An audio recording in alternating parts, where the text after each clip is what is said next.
legend from the 1980s. I think that's where Key was going with that. Hey, Tony, I hope you were able to hear the latter portions of our conversation before you joined. We're asking today who the biggest playoff poser is, and we were throwing around the Browns. Yes, they're 7-3, but they can't really depend on their quarterback the way they depend on their running game. Maybe that's good, maybe that's bad, depending on what the weather is, as Keith said, depending on what the matchup is. How does everybody in town, I assume they're giddy about being 7-3, but because this is the Browns, is there any level of apprehension?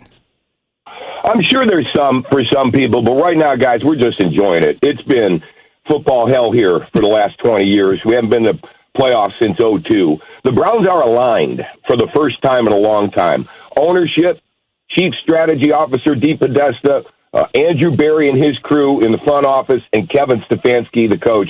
The players are buying in to what they're doing. And I heard you guys talking about trusting Baker Mayfield. Baker Mayfield's made the plays he's had to get to be 7-3. I know he's not Pat Mahomes, and I know there is a style point kind of thing to this that, the Browns don't win like a lot of the other NFL teams do. But if you've seen the weather here the last 3 weeks, they did what they had to do to win. So Cleveland's happy when the Browns are 7-3. Well, that's what I continue to keep telling the guys, Tony, is you win however you win, no matter what the case is. I think a lot of our concern, though, is when you become one-dimensional and there is no Chubb or there is no Hunt to rely on, and now you got to rely on Baker Mayfield getting the ball to guys like Landry. What happens at that point? How do the Browns feel at a confident level about making a strong playoff run out there?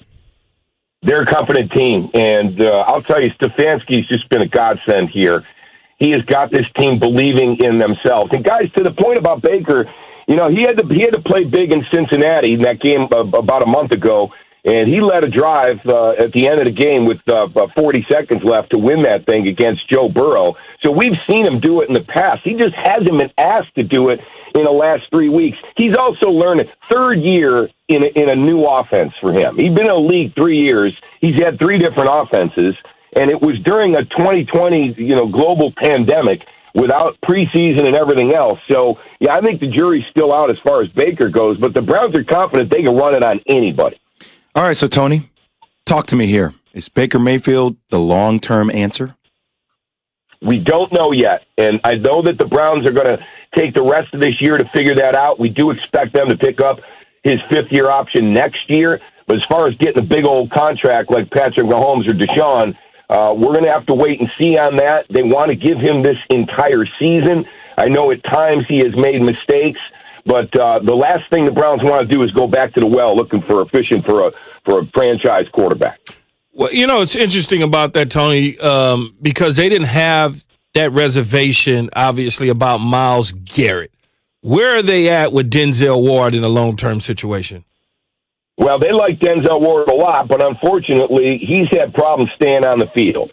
And again, he is injured. He's going to be out. It's a calf strain. We don't know how long. Wyatt Teller missed 4 games with a similar injury. Denzel Ward was playing at a Pro Bowl level. Shut down, lockdown corner.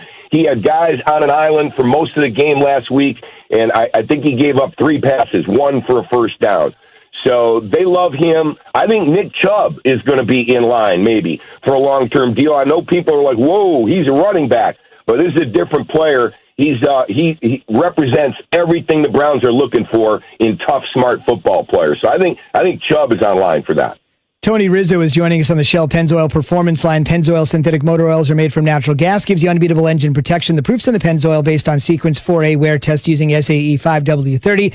If you're just tuning in, Tony is a host on our affiliate in Cleveland, The Really Big Show, alongside Aaron Goldhammer, weekdays from 9 to 1. I want to switch gears. You mentioned Paul Dee Podesta aligned at the top in the front office. Paul Dee Podesta, for those that don't know, not only has he done a good job with the Cleveland Browns, he was also, fellas, Paul Dee Podesta, baseball front office guy with Cleveland, the New York Mets. He's been around baseball and football. He's got that money ball. He's bringing that aspect to the Browns. The reason I ask you that, Paul, is because I want to ask you an Indians question, and that is, what is the chatter around Francisco Lindor? I think this is one of the biggest stories of the baseball hot stove. Can they keep him? Will they keep him? What's the pulse of Cleveland there? One of the biggest stars in baseball.